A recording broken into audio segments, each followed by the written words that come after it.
This story begins with a boy named Tian Ran shopping at the supermarket while authorities warned residents about new cases in which animals had started attacking people due to an unknown virus outbreak. He had gone to the supermarket to buy more supplies because he knew something bad was going to happen.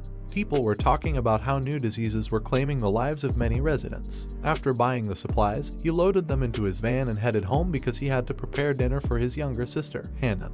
While he was driving, his fiancée called him to tell him that she could get him a good job in exchange for leaving Hanan at the orphanage. He refused because she was his most cherished family. Upon hearing this, his fiancée broke up with him as she didn't want to take care of a baby for nothing. While he was distracted, an animal crossed the road, and due to the high speed of the vehicle, the car collided with the animal. He thought it must have been a stray dog, but upon closer inspection, he realized it was a sheep that was still alive with its brains exposed. The sheep moved away from the road and into the bushes. He was scared but thought it was better not to call the police. After a while, he arrived home, and as soon as he got there, his sister came running to greet him along with their two dogs named Xiao Bai and Xiao Hai. She was happy because he had brought a lot of things. He gave her a small bag, and both of them headed inside. On the way, Hanan told him that she had filled the barn with hay, changed the water, and watered the crops, and now she was very hungry. As they walked through the fields, Xiao Bai started eating the harvest. Hanan hit him and told him that the harvest wasn't for him.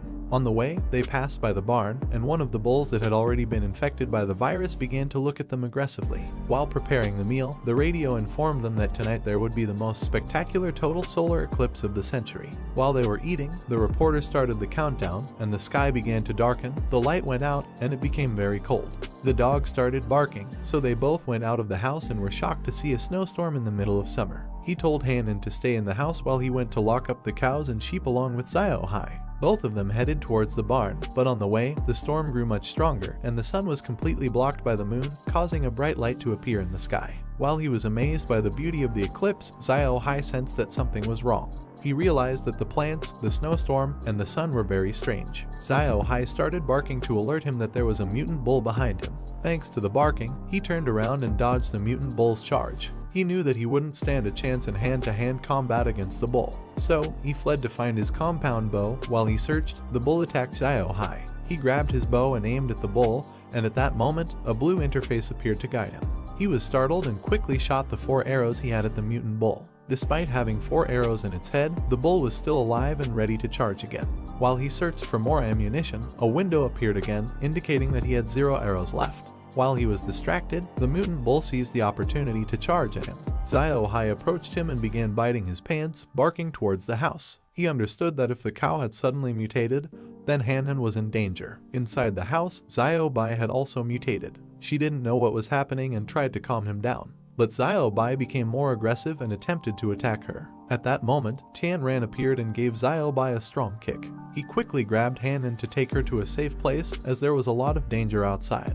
After a few seconds, he arrived at a farm and another system window appeared, indicating that he had 4 lives within reach. He didn't know what this window was or why it had appeared like this, so he left Hanan in the house and told her not to go outside, no matter what happened. The number of lives within reach increased to 5, and Xiao Bai attacked him from behind. Xiao Hai quickly came to his aid, and while they fought, Tian Ran began to flee from the mutant bull. Along the way, he grabbed an axe and positioned himself in front of a tree. The mutant bull charged, but he narrowly dodged it at the last moment, causing the bull's horns to get stuck in the tree. Just as he was about to deliver the final blow to the mutant bull, Xiao Bai appeared from behind and bit it in the neck. The bull took advantage of this moment to free itself and also charged at him, impaling him with its horns. As his eyes closed, another system window appeared, stating that the end of the world survival game was in progress, and more windows began to appear. Even on the brink of death, he was determined to defeat the mutant beasts to save Hanan. But it didn't take long before he lost consciousness, and another system window appeared, indicating that the final judgment game had successfully matched.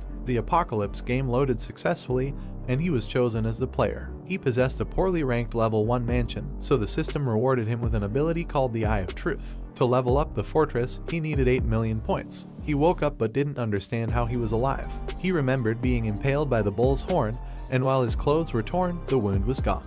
Looking around, he saw that the mutant bull's body was split in half, and Xiao Bai was unconscious. He didn't know what had happened after he lost consciousness, but the system informed him that this destructive power was beyond what humans could do. The system showed him that once he lost consciousness, his identity as a player was activated, granting him incredible power. With a single punch, he knocked out Xiaobai, and with a single swing of the axe, he decapitated the mutant bull. He had been dead, but his wounds had healed, and he had gained a power that wasn't his thanks to the system. A window notified him that the game had loaded successfully, his shelter had been linked, the point center had been activated, and rewards for beginners had been distributed.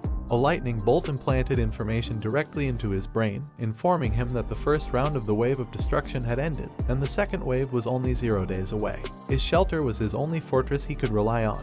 His task as a player was to survive the apocalyptic game and turn his refuge into a stronger fortress. Xiaobai was unconscious, and according to the system, both he and the bull had mutated after accidentally eating poison plants. After the mutation, their bodies were stronger, and their character was very cruel. He wrapped Xiaobai's body and put it in a cage to prevent further attacks. He entered the barn and saw that the electrical system was still not restored, and there was no mobile signal, but he still had the diesel generators. Using his mobile phone's light, he began searching for Han. After a while, he found her in a corner sleeping. She asked about Xiaobai, and he told her that Xiaobai was injured and couldn't meet with her right now. With reward points, he could buy some seeds that could be planted in poisoned soil, but these seeds were very expensive, and he currently didn't have many points. All supplies that had come into direct contact with the ground were already contaminated, and with the current disconnection, the situation outside wasn't going to change. He had to deal with all sources of contamination.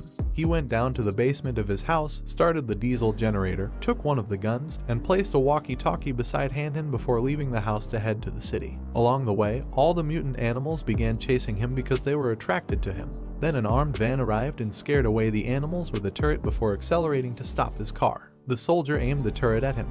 He was a soldier from the army stationed at the central base. The soldier informed him that going outside was very dangerous, and if he needed supplies, he could head to one of the designated supply points. The military was using planes and helicopters because there were many mutant animals. He was heading to the city because he was concerned about Zhonglai, his ex-fiancée. The city was in complete chaos, with only police cars patrolling the streets now. There was only one ambulance left, and the hospital had no more beds for patients. The emergency service had been deactivated because the current medical system was partially paralyzed and unable to cope with the side effects of the radioactive plants. The government had set up several supply acquisition offices throughout the city, and citizens had to stand in line, each with a purchase quota. But it was all chaotic. While some had nothing to eat, others fought over food. As he was on his way to Zhonglai's house, a van appeared in front of him, and a chubby man got out to sell him food because he had seen him scavenging around the warehouses. The protagonist had a feeling that something was wrong with the food and told the man that if he took a bite in front of him, he would buy everything. The man became nervous and tried to force his way through the window. The protagonist pulled out a gun and told him that in this kind of business, nobody would blame him if he shot him. The man left resentful because he was having a bad day. Tianran finally arrived at his ex-fiancee's apartment. When he knocked on the door, she didn't respond, so he took the keys from under the mat and entered her home. She was a clean person, but her house was messy. She had eaten contaminated fruits and pills, as she had purchased antibiotics from a disreputable pharmaceutical company. There were no traces of blood in the house, and the door lock showed no signs of being forced, so he didn't know where she had gone in this chaotic world. He returned to his farm on the outskirts of the city, and the system informed him that the bonus from the refuge skill called the Eye of Reality allowed him to see all objects and creatures as data. The level 1 refuge skill permitted him to remotely control the refuge even if he left it. He could perceive the real-time situation in the refuge and all commercial products at any time. Currently, he didn't have many gains, and his greenhouse was in ruins, but he planned to upgrade the farm items using points. While he was tilling the land, his sister alerted him that the seeds were sprouting at an incredible speed. These were radiation-resistant tomato seeds that took 48 hours to mature and were radiation-proof. As they gained more points, both Han and he could survive in this apocalyptic world. He had taught Han several rules. She couldn't eat food given by anyone other than her older brother. She couldn't leave the farm without his consent. If she discovered an animal with a strange condition, she should hide, and she had to take good care of Xiaohai and not let him eat randomly. A system window notified him that the anti-radiation crops were ripe and needed to be harvested as soon as possible. These anti-radiation tomatoes were rich in nutrition, and long-term consumption could effectively improve physical condition. He took a bite of one of the tomatoes, and the fatigue from the work disappeared. Now, not only did he have food, but he also received attribute bonuses as the crops improved. In this system, everything worked with points. The number of points varied from one function to another, and the exchange system was the only source of points. The exchange system was mainly used for recovering crops, livestock meat, and minerals, dividing them into different prices based on different levels. Radiation-resistant crops were worth 1 point, ancient medicine crops were worth 100 points, powerful divine level crops were worth 1,000 points, and super god level profit crops were worth 10,000 points. The system provided a complete service, from supply and distribution to recycling. With enough points, he could turn his farm into a first-class military base in the blink of an eye. The tomato harvest had gone very well, but the ancient medicine grade crop harvest had only yielded 3 carrots because it had a maturity rate of only 10%. However, these carrots could eliminate all negative effects like poisoning and disease, including irreversible damage caused by negative effects. He thought about selling 70% of the food and redeeming it for points, and keeping the rest in his backpack as a reserve. He sold 70% of the food and exchanged it for points, keeping the rest in his inventory, and recycling the 200 grams, he obtained a total of 2,000 points. As a reward for completing his first recycling, the system awarded him the title of Master Recycler and a small recycling robot. He initially thought the small robot was useless, but in the blink of an eye, the tiny recycling robot processed everything. His consciousness was connected to the system, so the robot could directly perceive instructions from his brain. Seeing how powerful the farming robot was, he considered earning more points to exchange for a combat robot for Hanhen's safety. He returned home and prepared chicken legs to celebrate the success of seed germination. Now they didn't have to hoard food, they could plant it and even share it. However, if a stranger found out they were growing food at home, they would be fined and banned from eating for 3 days. Tianran gave the first chicken leg to Xiao Hai as a reward for protecting them. Hanhen was happy but also sad because Xiao Bai wasn't with them. Tianran comforted her, saying that Xiao Bai was injured and couldn't see her at the moment, but as soon as he got better, he would come back to play with her. A system window warned him that someone was trying to invade his house, and using facial scanning of the intruder, he saw that it was Uncle Nan. He went out to ask Uncle Nan why he had come. Uncle Nan had come to ask for a favor, his house had been robbed, and all his food had been stolen. He couldn't afford to buy food from the supermarket because it was too expensive, so he had come to ask for some food. At first, Tianran refused because he didn't have many provisions, as the food he had planted had been destroyed by the mutation. However, after hearing that Uncle Nan had asked many relatives for food and hadn't gotten anything, he gave him a bag of instant noodles that he had left over. This food would only last him about 5 days. Although he didn't lack food now, in recent days, people had become unpredictable, and he still had to learn to hide his secrets. At night, Hanhen and Tianran went to Uncle Nan's house to get some more food because in the past, he used to take care of their family. She remembered that he had a younger son who used to give her candy all the time. After a while, they arrived in the city. The streets were very quiet. As they got out of the car, Tianran overheard Uncle Nan asking his son where he had gone yesterday. His son was vomiting blood. Both of them approached the window, and Hanhen asked if Uncle Nan's son was going to die. He told her he was okay and not to look at him. The symptoms seemed as if he had accidentally eaten contaminated vegetables. At that moment, Tianran thought that he could be the perfect test subject to try the carrots. Desperate, Uncle Nan laid his son down while not knowing what to do. At that moment, a stone broke his window. Desperate, he tried to find the culprit, but his son pointed at the stone and told him that someone had thrown a bag of food. When he opened the bag, he found a note saying that if he wanted to save his son, he should feed him the carrot. Nan thought it couldn't be true since not even the big hospitals could cure him. As his son's eyes closed with his last strength, he asked to try eating the carrot to die slowly. Uncle Nan gave the carrot to his son, and as soon as he ate it, he began to vomit blood but slowly started to recover. Electricity was also restored, and mobile signal returned. Tianran picked up his phone and tried to call Lin Zhang, but her number was unavailable. She was unconscious in a van. The kidnappers had taken her phone and turned it off so they couldn't be traced. They were going to trade her for several months' worth of food. As they were returning home, Hanhen mentioned that Tan had been vomiting blood but improved immediately after eating the carrot. After his body improved, it changed from gray to blue in color. Upon hearing this, Tianran thought that she was a girl who loved animation, describing things in a graphic way. At that moment, something jumped onto their car. It was a mutant monkey. Tianran swerved off the road, and the monkey tried to attack him, but he pulled out his gun and shot it, causing it to fall onto the hood. He seized this opportunity and accelerated the car to ram the mutant monkey into a tree, then finished it off with the gun. Upon approaching the monkey, he saw it had a serial number. This was unusual since there were no farms or zoos nearby. He suspected it might be linked to the Rand Pharmaceuticals. Both of them returned home, and Tian Ran told Han-in to watch cartoons while he attended to an important matter. He went up to the attic of their house where Xiao Bai was. He gave Xiao Bai a carrot to eat since it could eliminate toxins from toxic vegetables. A lightning bolt struck the house, causing Han-in to flee in fear and search for Tian Ran. She climbed up to the attic and, seeing him from behind, startled him. But at that moment, she was shocked to see Xiao Bai dead on the floor. With tears in her eyes, she asked if they had more carrots that could save lives. He told her that carrots couldn't save life forms that had already been infected with mutations, so Xiao Bai was dead.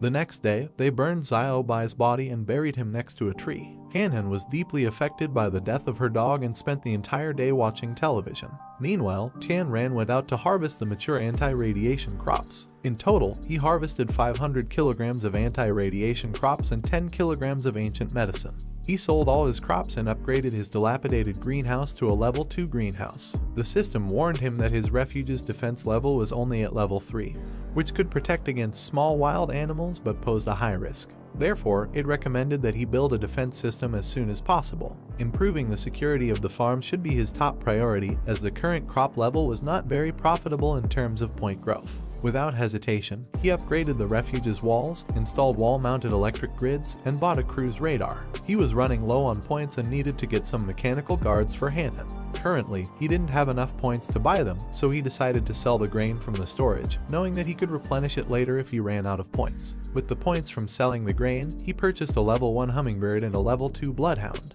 The hummingbird had great precision and could patrol the area as a sniper, while the bloodhound had strong ground attack capabilities, making it the perfect guardian for Han-in. He returned home with Xiao Bai, the bloodhound, and told Han-in that from now on, Xiao Bai would follow her everywhere and protect her. In the offices of Rand Pharmaceuticals, a scientist informed the CEO Liang Tianyu that subject number 7 was now capable of penetrating 5mm steel plates. The vice president, Ren, was not satisfied with the lack of medical equipment donations. Tianyu was concerned that if Ren found out, she might report them. He ordered the scientist to instruct Chen Nan to keep an eye on Ren Xiao because he couldn't allow her to ruin his business plans. If this plan succeeded, he could gain a substantial fortune. The vice president quickly found out and went to the director's office to express her concern. She mentioned that the medical system in Nanchang was paralyzed, and as a company, they should guide employees to help the hospital instead of conducting experiments on animals. Tianyu, being a businessman, aimed to make profits, and he didn't believe that current medical methods could play a significant role in this global-level disease. Both of them could develop a solution and get rich from it. They agreed that if she could compare notes with the work and increase the workforce, the progress of this project would be much faster. She accepted, but with the condition of going to the laboratory and checking the progress. She arrived at the laboratory using a card given by one of the scientists. The lab director showed her that Subject 7 was the only one who hadn't gone insane, and after the experiment, his power had multiplied by 10. One of the workers rushed in and explained to the director that they had a problem. He left as an emergency had arisen. Due to high security, the director left her alone in the room. She activated her earpiece and contacted one of her men to scan for a secret entrance. She entered the secret room and was shocked to see Subject 51, Lin Zhang. Back at the farm, Han-in and Tian Ran were harvesting corn since they had worked quite a bit. He prepared roasted corn for them, recalling that Han-in's appetite had surpassed his recently, likely due to the system's cultivation. After eating radiation-resistant vegetables, their body data had increased significantly. If she continued eating at this rate, he thought she would turn into a giant Barbie. While they were eating, a window notified him that they had a visitor. The visitor was Tan, who had come back with the food he had given him the other day. He had come to give him some food as a thank you gesture for lending them instant noodles the other day. Tian Ran asked him where he had gotten the food, and Tan replied that someone with a kind heart had left it in his backyard. Tan had come to ask for the car since he had heard that in the city of Nangshan, someone had opened a new market with many good things. He wanted Tian Ran to accompany him because he didn't have a driver's license, and he didn't know the way. Tian Ran was fine with taking him because he had originally planned to go to that market to inquire about the situation. Also, now he didn't have to worry about leaving Han-in alone since he had robot guards taking care of her. He told Han-in to stay at home and not open the door to strangers. In return, he promised to bring her some candy. She replied that it was okay because her new dog Dubai was incredible, but she wanted to greet Tan. She hid in the car and waved at Tan. After seeing his body, she was impressed. At that moment, Tian Ran took her out of the car, and they left. On the way, Tan took out his phone and started sending messages. When he noticed that Tian Ran was looking, he quickly put it away. Tan told him he didn't have enough money, so he was asking a friend for a loan via his mobile phone. While Han was watching TV, she remembered that Tan could also change color. The last time she had seen him, he was green, and now he was red. On the way, Tan Ran gave him some money because he had helped his family a lot in the past. Tan didn't want to accept it, but Tan Ran insisted and gave it to him. To reach the city, they had to follow the straight road, but just when it was time to turn, Tan took the wheel and told him that the straight road was blocked. He recommended taking the right road instead. Tan Ran found it strange because he had been going on this road all the time, and it was a major road. Unless a natural disaster had occurred, it shouldn't be blocked. Nervously, Tan told him that a friend had told him the road was blocked. Tan Ran was suspicious, so he told Tan to call his friend because he wanted to hear it for himself. Tan said that if they didn't turn now, it would be too late, and he asked Tan Ran to trust him. Seeing his insistence, Tan Ran trusted him and turned onto the right road. In the distance, a man dressed as a guard knew that something had gone wrong, and Tan had betrayed them. However, he had already sent some men down the other road because he knew something like this might happen. While they were driving, Tan apologized to Tan Ran for betraying him. He explained that his father had been kidnapped by the men from Ran Pharmaceuticals. They had asked Tan to get Tan Ran away from the farm so they could capture Hanan and use her to obtain the cure for the mutation. At that moment, a car started following them at high speed. Tan Ran finally realized that the questions Tan had asked him earlier were meant to find out if the farm was protected.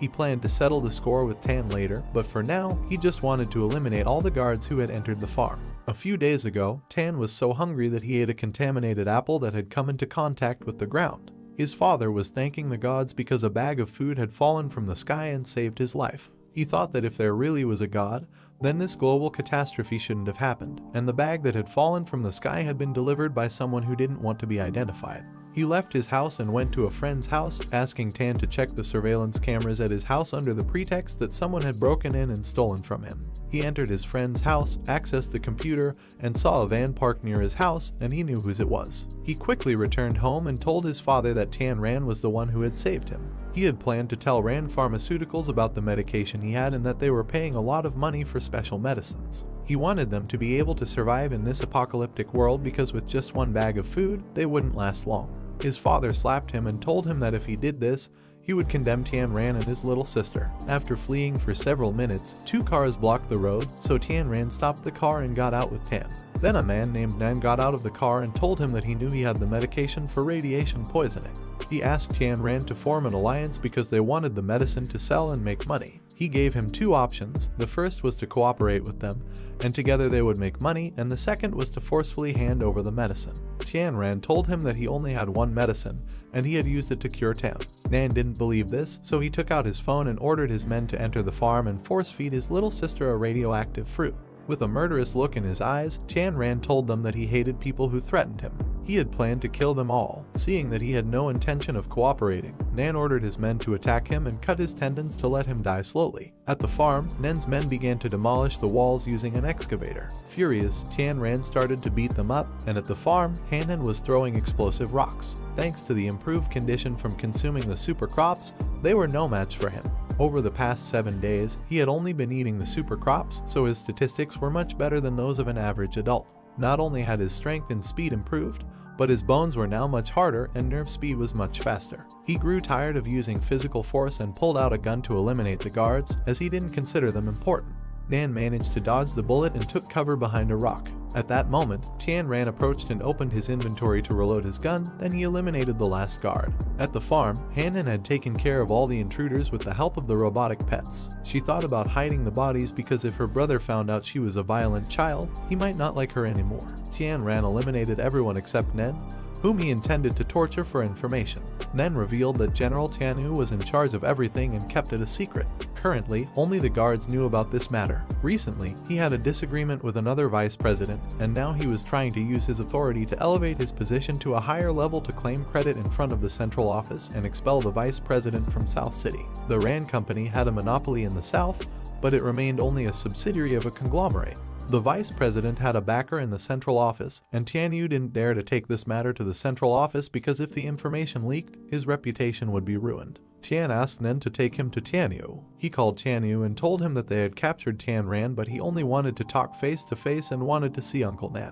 Tianyu agreed to meet at Warehouse 78. Tan disguised himself as a guard, and the three of them headed to the warehouse. After a few minutes, they arrived at the warehouse, and Tan told Tianyu that the messenger had been knocked out and thrown from the car, and Nen had a stomachache, so he had been asked to bring Tianran to the warehouse. Tan's father tried to warn them that if they spoke, no one would come out alive. Upon seeing this, Tianyu knocked him to the ground, and his men began to beat him. At that moment, Tianran broke through the ceiling and pointed his gun at Tianyu. Tianyu thought that he got betrayed by Nen. Then the protagonist asked him how he had become the head of Ran with such a low IQ, and Tianyu revealed that the man he found next to Tan was Nen. All of Tianyu's guards rushed to help him, but they were eliminated by Tianran. After eliminating all the guards, Tianran also took down Tianyu. Tan and his father began to apologize for betraying him, but he had no intention of harming them as he didn't consider it necessary. He told them to stack the bodies while he went to fetch the car. After a few minutes, they piled up all the bodies except for Nen's. As they approached Nen, he attacked Tan's father with a piece of glass to the leg. Nen knew he was going to die anyway, so he was willing to take one with him. He attacked Uncle Nan with the glass, but at that moment, Tan appeared and took the full force of the attack. Tianran arrived immediately in the car and rammed Nen against the wall. Using his last bit of strength, Tan gave Tianran some candies for Hanan and then lost his life. Uncle Nan, in a fit of rage, took the glass and slowly ended Nen's life. Then, they burned down the warehouse and fled. In the Rand Pharmaceuticals offices, one of the men informed the vice president that Tianyu had died and all the bodies had been burned. She knew Tianyu had messed with the wrong person, but she was pleased and planned to celebrate tonight with several bottles of wine. Tianran bought a bomb button and attached it to Uncle Nan to prevent him from betraying him in the future. They both returned to the farm, and Hanan hid all the intruders' bodies, making excuses to avoid being discovered. However, Tianran knew everything, so he told her that she didn't need to hide them because he didn't care about what she had done. He explained that she was his most important family, and he was also pleased to see that she could defend herself. She told him that she had started seeing bright lights emanating from people. Her brother was blue, Xiao Hai was green, Tan was red, and Uncle Nan was gray. Those with a red light were malicious people. She had gained this ability a week ago thanks to the radiation-proof vegetables. The crops redeemed by the system had no side effects and had a very high mutation probability. Both Tianran and Hanan had eaten these foods for a few days, and their physical functions had improved. Hanan had developed the ability to see the emotions of other people. Her ability was very useful, so Tianran asked her to immediately alert him if she saw anyone with a red light from now on.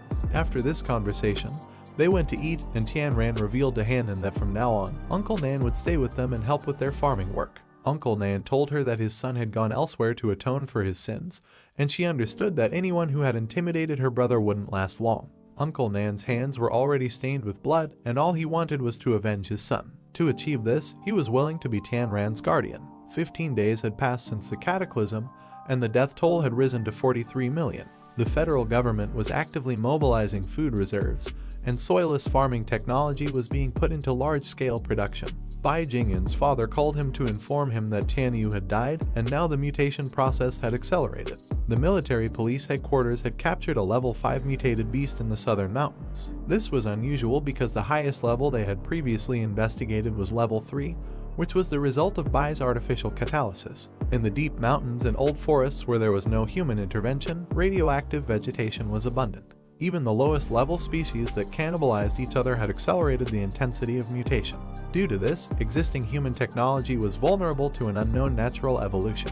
Therefore, his father assigned him Tianyu's laboratory. He wanted him to combine his technology with Tianyu's to extract the virus. The records from 2 days ago were completely normal, and the cause of Tianyu's death was related to those 2 days. However, Tianyu had deleted the surveillance records from those 2 days, so all leads had been lost. Today was the day the vice president was supposed to receive the new head to show him the location for the new institute. This new head was Bai, and he had come along with his assistant Kiwi. He asked her to take him to the location of the new institute. On the farm, Tianran had unlocked a variety of edible fish, including rare fish that were difficult to obtain before the apocalypse. They couldn't afford to eat this type of fish before, but now they could have as many as they wanted. They planned to use the excavator to dig a pond.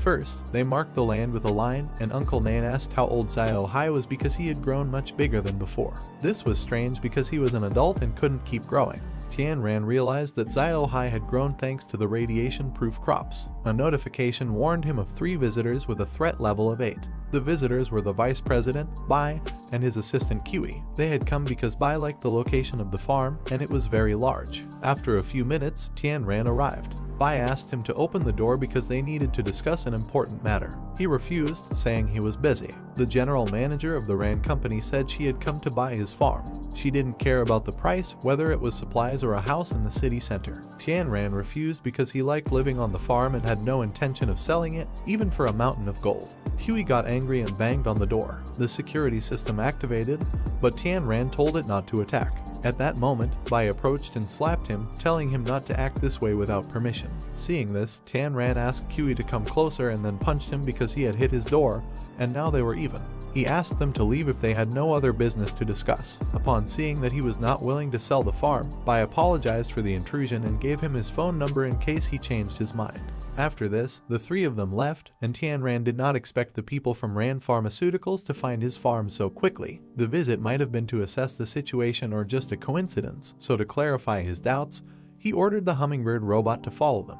Now, there were only 10 days left until the next destruction season, and the crop area was producing steadily and the aquatic area had started to be excavated. Currently, they didn't have much meat stored, so they needed to develop a livestock area as soon as possible. Tian Ran prepared a meal using the frozen meat he had, and Han Han prepared a sesame sauce. Now that it was winter, Uncle Nan told them not to wear such light clothing and that they couldn't afford to eat meat every day, as the food they had wouldn't last long if they continued at this pace. Tian Ran shared one of his secrets with him. He revealed that the food they had was not ordinary because if a person consumed it regularly, their body would undergo changes, like not feeling cold, improved physical capacity, and even the development of unusual abilities. Now that Uncle Nan had started to consume this food, Tian Ran was eager to see the changes it would produce in his body. Upon hearing all of this, Uncle Nan thought he had stepped into a movie. Currently, reality had become somewhat like science fiction due to the disaster, and the food didn't grant them superpowers but rather evolved them. Tian Ran told him that the people from Ran Pharmaceuticals had paid him a little visit today. Upon hearing this, Uncle Nan trembled in fear and thought that the only way a useless old man like him could stand up to them was by eating the farm's food to become stronger. That same night, Tian Ran left the farm on his motorcycle and headed towards the hummingbird's location.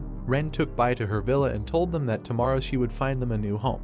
Then, she went to rest in her own room while being followed by the hummingbird the entire time. She thought it was some mosquito, so she ignored it and took a hot shower. After admiring her beauty in the mirror, she began to apply a facial mask while the hummingbird flew by her side. Eventually, she started to get tired, and by paying more attention to the sound, she realized it wasn't a mosquito but a beetle. She opened the window to see if it would fly outside. As she breathed in the fresh air, she saw Tian Ran next to her window. Quickly, he entered through the window and covered Ren's mouth to prevent her from calling the bodyguards. Then he clarified that he was going to release her but warned her not to try asking for help, as he could end her life before the bodyguards could arrive. Ren told him that he could take all the money on the table along with the jewelry and gold because she was willing to cooperate with him if he didn't harm her. With the money and jewelry, he could buy food for a long time, but unfortunately, he hadn't come for the money. Hearing this, Ren thought that he had come to abuse her, so she began making all sorts of excuses to avoid this. Tian Ran covered her mouth and asked for information about the person responsible for Tian Yu's murder.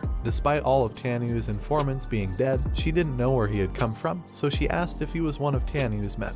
He replied that Tian Yu had done him a great favor in the past, and that's why he now wanted to avenge his death. He had heard recently that Ren had been investigating the cause of his death, so he had come to her house to obtain information.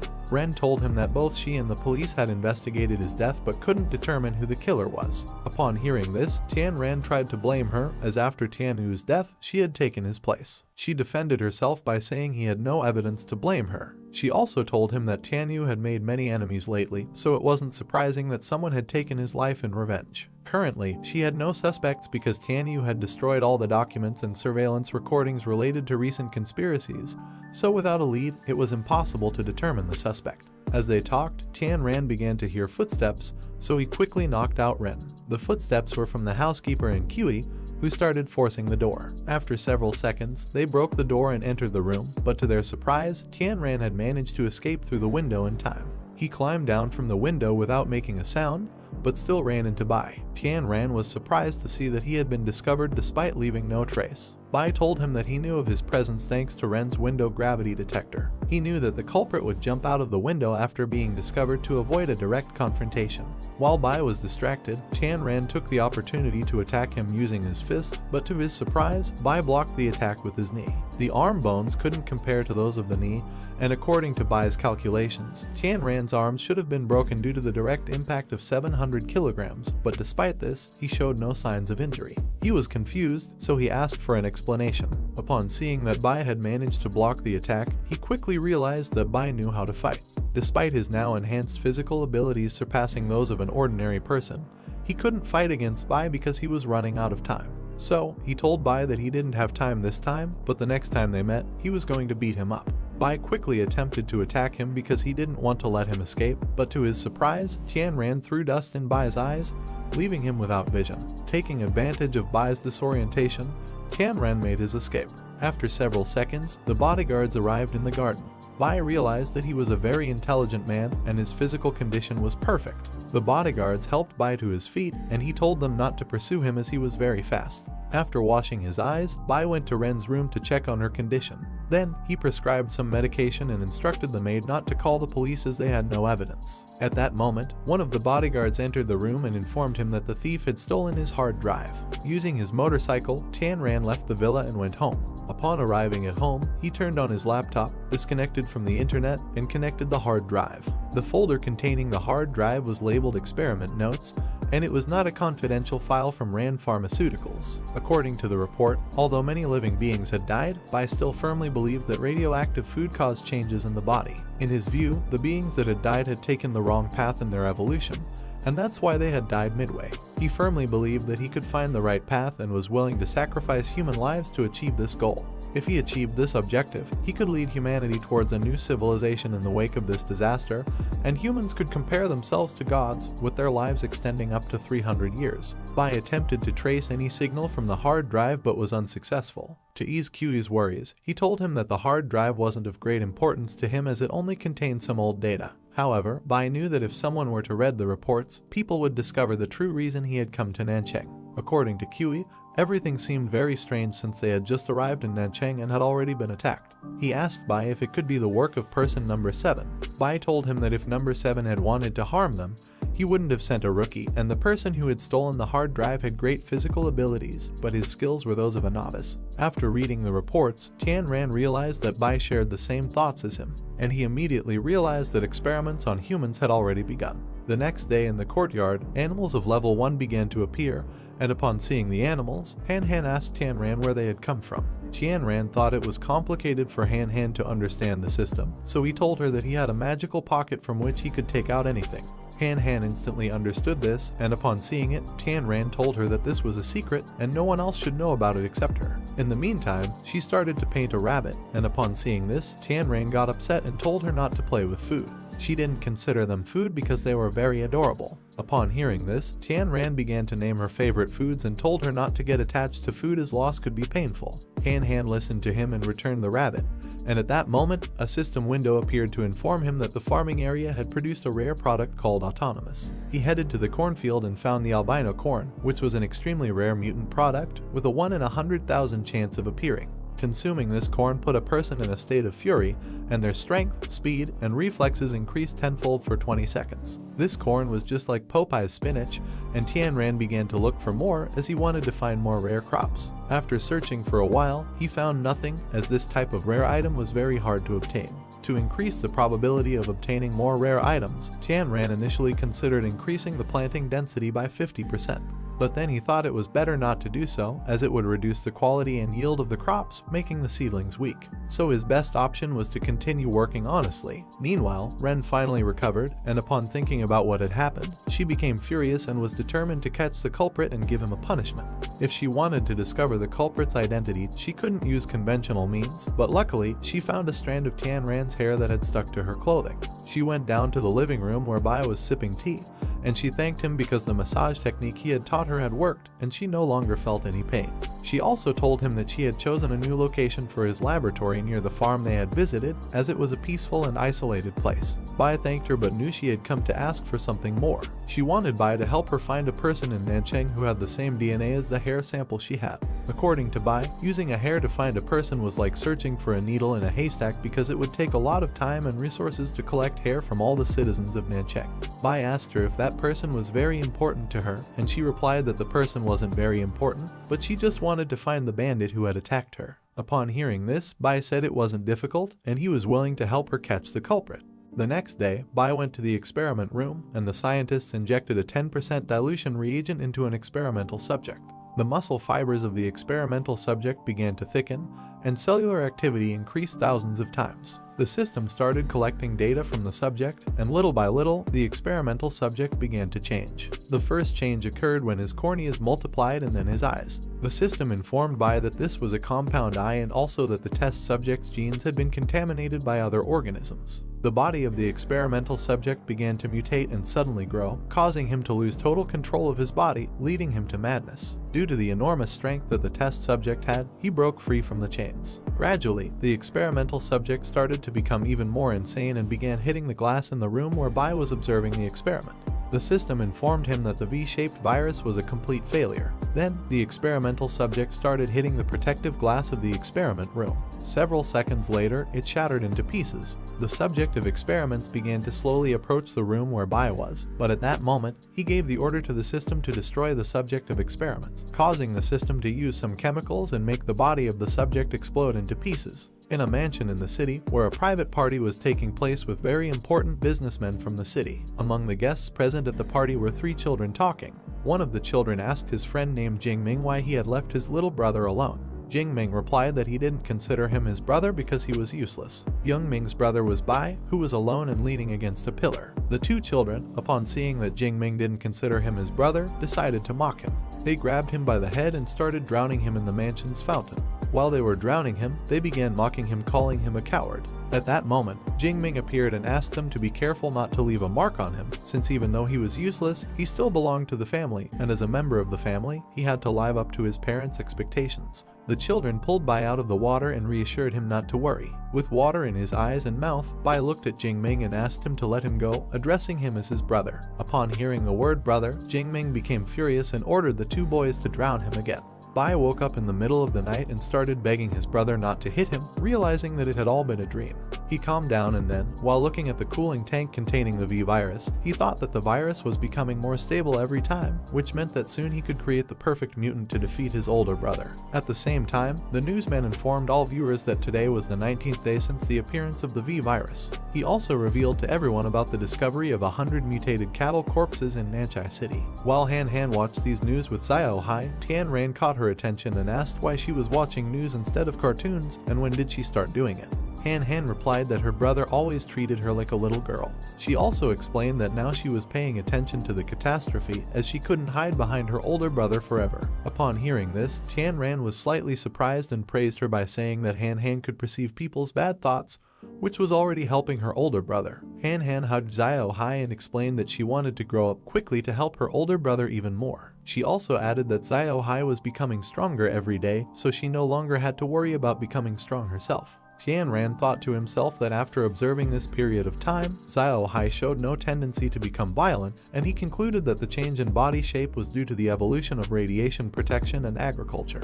He sighed and felt a little relieved. He also explained to Han Han that he and Uncle Nan were going to continue digging the pond, so he advised her that if she got hungry, she could look for snacks in the fridge. He left, and after an hour, while Han Han was lying on top of Xiao Hai, she started feeling hungry. Looking around, she saw a box on a table. She began wondering what was inside that box. This box contained 2 level 4 divine gain seeds. She approached the table and upon opening the box, she thought the seeds were shiny nuts. And now that she had them, she started seeing the seeds as a delicious meal. Without thinking twice, she took both seeds. She brought one seed to Xiao Hai's mouth and explained that now they both could eat one. With one hand, she put the seed in her own mouth, and with the other hand, she put the seed in Xiao Hai's mouth. Immediately, she spat out her seed because it was very bitter, and with her other hand, she pushed Xiao Hai, causing him to swallow the seed in the process. After eating the seed, Xiao Hai lay down on the ground and slowly began to feel sleepy. So without thinking twice, he decided to go to sleep. That same night, noises of breaking boards started coming from the warehouse. Due to the noises, Uncle Nan woke up and decided to go check what was happening.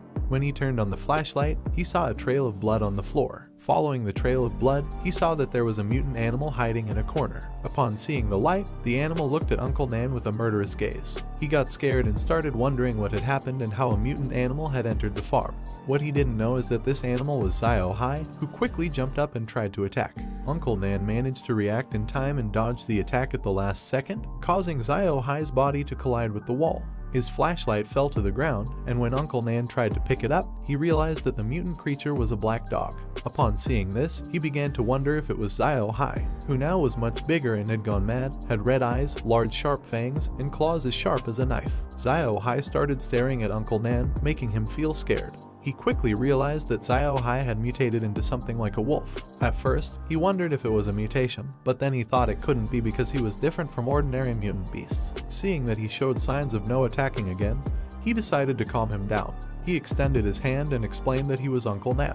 But instead of calming down, Xiao Hai took on an offensive stance and started looking in all directions. Seeing his reaction, Uncle Nan began to approach him to pet him and asked if he was hungry. He tried to calm him down by telling him not to be afraid because he would bring him some food. Xiao Hai began to growl and bark, making Uncle Nan realize that he was in danger. But to his surprise, instead of attacking him, Xiao Hai jumped out the window, breaking the glass in the process, leaving Uncle Nan both surprised and confused. He started shouting at Xiao Hai not to go towards the door since it was made of iron and the walls were electrified with fences. But just before he could finish speaking, Xiao Hai stood in front of the door and then gained momentum as he started climbing up the wall. Then, with a big leap, he managed to avoid being electrocuted by the electric fence and finally escaped from the farm, leaving Uncle Nan with his mouth open, wondering how he had been able to climb such a high wall so easily. Tian Ran also left the house because of the broken window glass, and he asked Uncle Nan what had happened. He replied that Xiao Hai was in trouble, and also explained that suddenly he had gone crazy and ran out of the farm.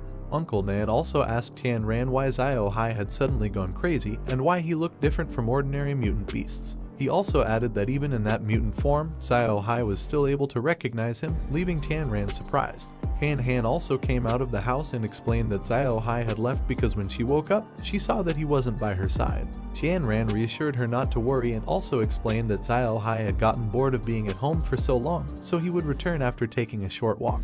He also asked her to come back home to sleep since everything was going to be fine, but instead of listening to him, Han Han replied that Xiao Hai never left her side when she slept, and she also asked what Uncle Nan meant when he said that Xiao Hai had changed. Tian Ran looked at her feet and noticed she was barefoot, so he asked why she had left the house without shoes. Then he picked her up in his arms, and she explained that she was worried about Xiao Hai because she didn't want him to become like Xiao Bai. Tian Ran asked her not to overthink it and also inquired if Xiao Hai had eaten anything special recently. Han Han explained to him that she always remembered what her older brother said. All they could eat was farm food, so she also added that the only special thing Xiao Hai had eaten was what was inside a glowing walnut box. Tian Ran thought it must be that level God Seed version 4, and quickly concluded that Xiao Hai must have evolved.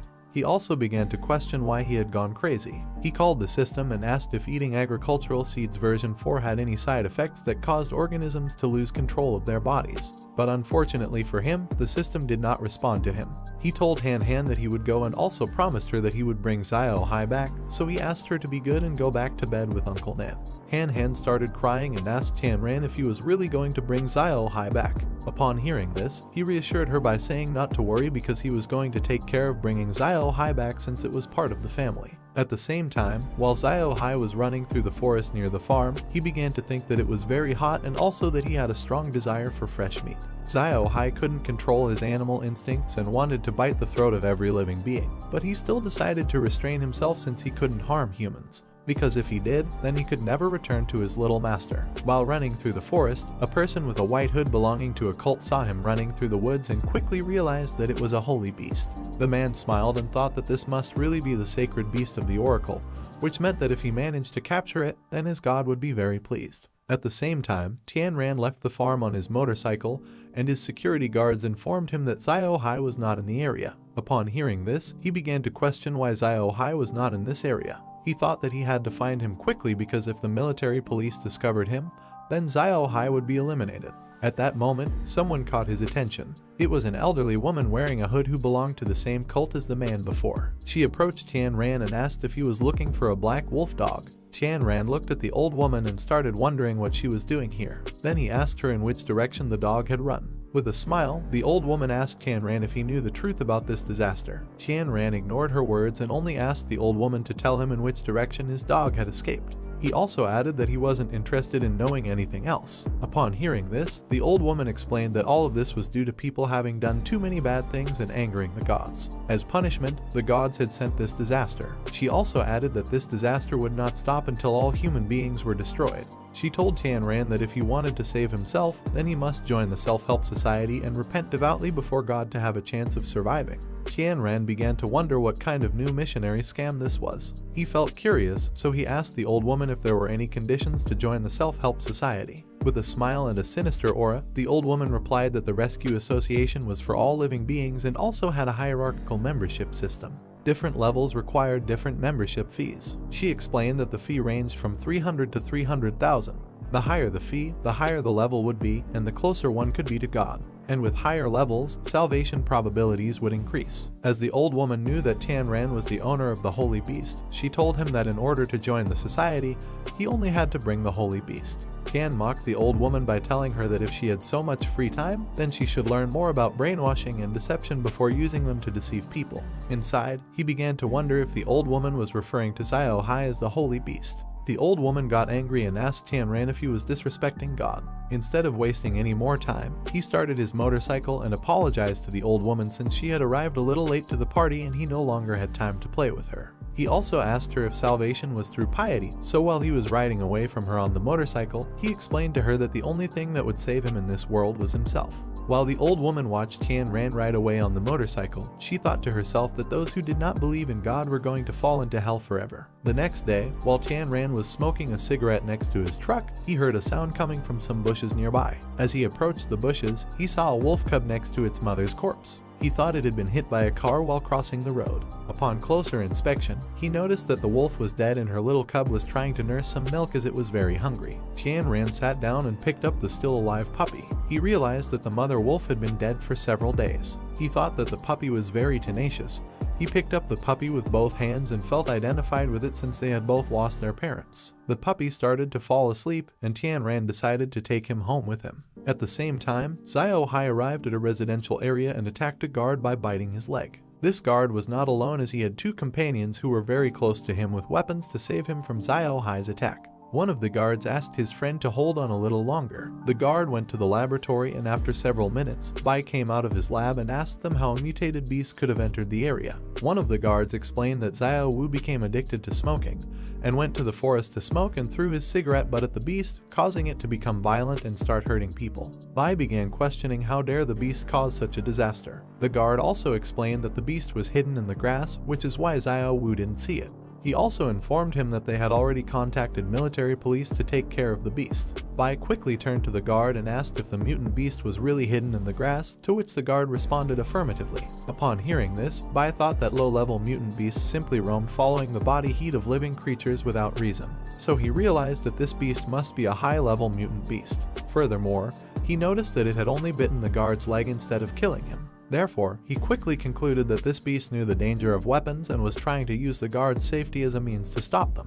This made it an extremely intelligent mutant beast. He thought that if they captured him and studied him in the laboratory, then they could overcome the instability of the V virus. He looked at Xiao Hai and wondered in his head if it was the perfect mutant creature he had been looking for. He gave the order to the guard to go call everyone as they needed to capture the mutated beast alive before the military and police arrived in the area. Bai smiled and also asked the guards to equip themselves with anesthesia guns and sedatives as they needed to capture the beast alive at all costs. One of the guards gave Bai a sedative gun, and he ordered everyone to be careful and only aim for the limbs. Bai aimed his sedative gun at Xiao Hai, and after stabilizing his pulse, he shot. But to his surprise, Xiao Hai immediately realized he was in danger and jumped away from the area, dodging all the sedative darts. The guard took advantage of Xiao Hai being in the air to shoot one of the sedative darts through his tail. Xiao Hai attacked the injured guard, who narrowly evaded the attack. Bai started reloading his gun with more sedative darts, and Xiao Hai took this opportunity to quickly flee into the forest. At the same time, Hummingbird number 2 informed Tian Ran about the discovery of large dog tracks 700 meters southeast.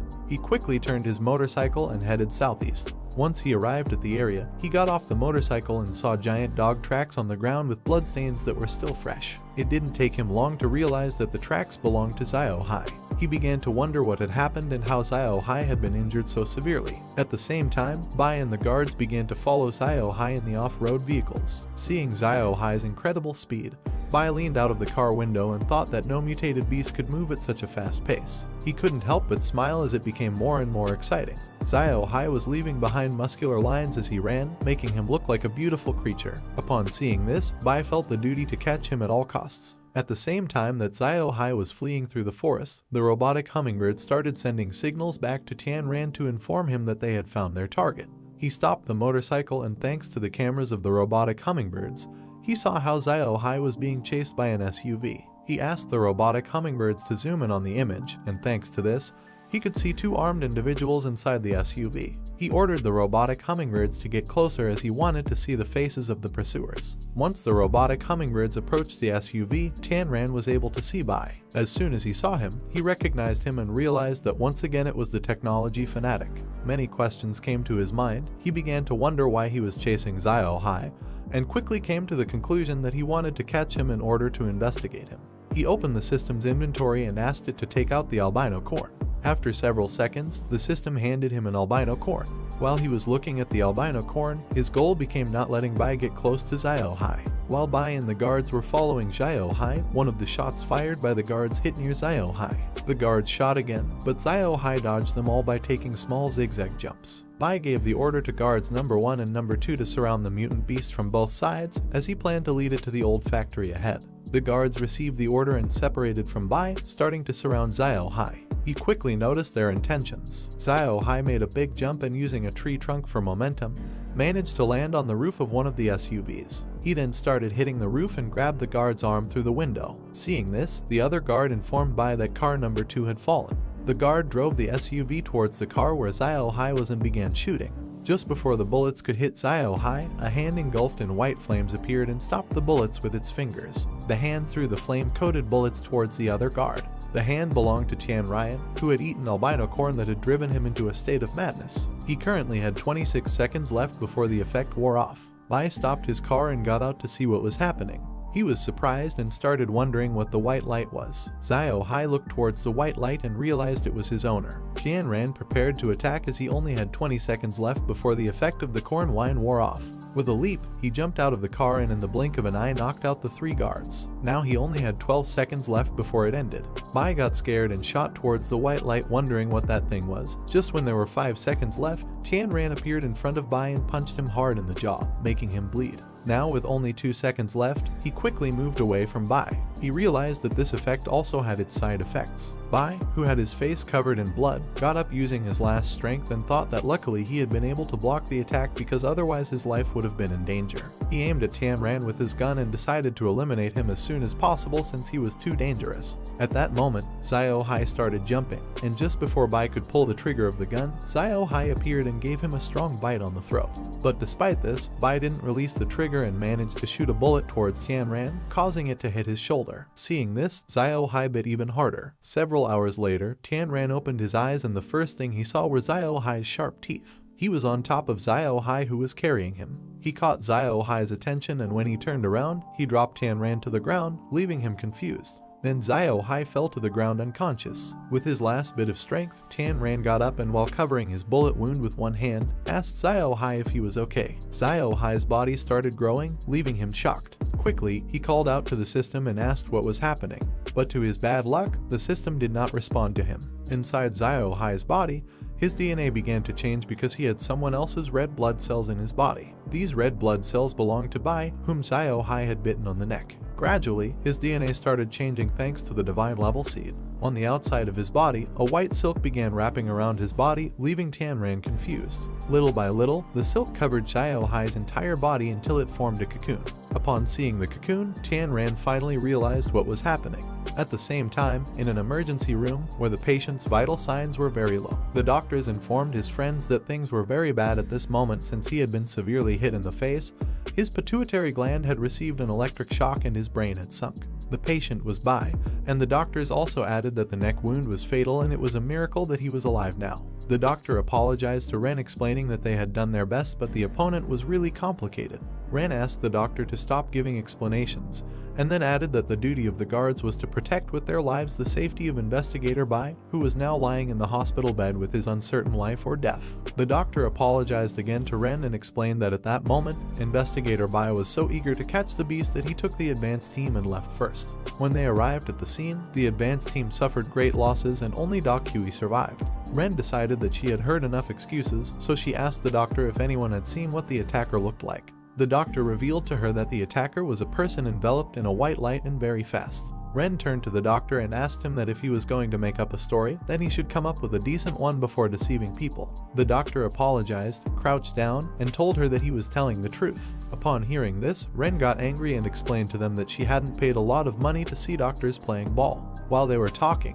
the surgeon left the room and informed Ren that Bai's heart rate was plummeting and bleeding points had reappeared on his skull. She turned to the surgeon and ordered him to resuscitate Bai right away, but the surgeon explained that it no longer made sense since Bai couldn't be saved. The surgeon asked Ren to go into the room and see what he wanted to say in his final moments, leaving Ren and Hui shocked. The doctor injected Bai with a dose of epinephrine, causing him to slowly open his eyes. Once he fully opened his eyes, he saw Hui and Ren standing by his bed. Hui panicked and told him that they hadn't succeeded yet, so if they failed now, he wouldn't even be quietly sent to the grave as a complete human body. Bai stared at Hui and replied that dying like a monster was no different for him, so he decided to bet once again as he didn't want to lose this way. The doctors decided to inject him with 5 milliliters of viral agent V and prepared the handcuffs and the bomb collar. They put handcuffs on his arms and placed the bomb collar around his neck. The doctor asked Bai if he needed to call his family again.